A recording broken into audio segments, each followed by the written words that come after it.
দুপুরবেলা খাওয়া দাওয়া সেরে বরের সাথে হালকা যুদ্ধ করে বরকে সাথে নিয়ে বেরিয়ে পড়েছি। এই ভিডিওটা অনেক দিন হয়ে গেল করা, কিন্তু তোমাদের সাথে শেয়ার করা হয়ে ওঠেনি।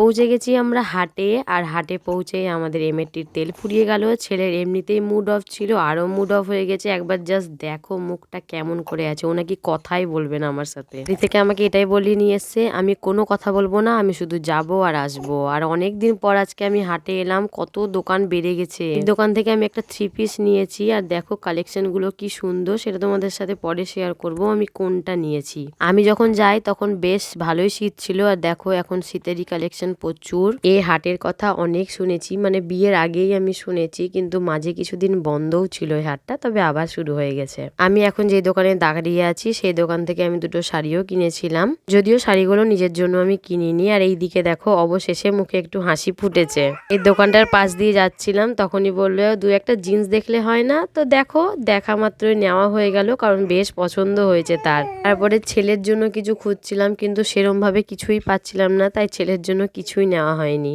আর বেশি ঘোরা যাবে না, এবার বাড়ি ফিরতে হবে, কারণ ছেলে ওইদিকে ঠাম্মির কাছে আছে। প্রায় 1 ঘন্টা হতে চললো আমাদের। বেরোনোর আগে চুড়িদারের দোকানটা আমি আরেকবার দেখিয়ে নিলাম, বেশ ভালো, তোমরা গেলে অবশ্যই দেখতে পারো। আমাদের এখানে ভালোই কেনাকাটি হয়েছে। আর এই হলো আমার চুড়িদারটা, কেমন লাগছে অবশ্যই কমেন্ট করে জানিও।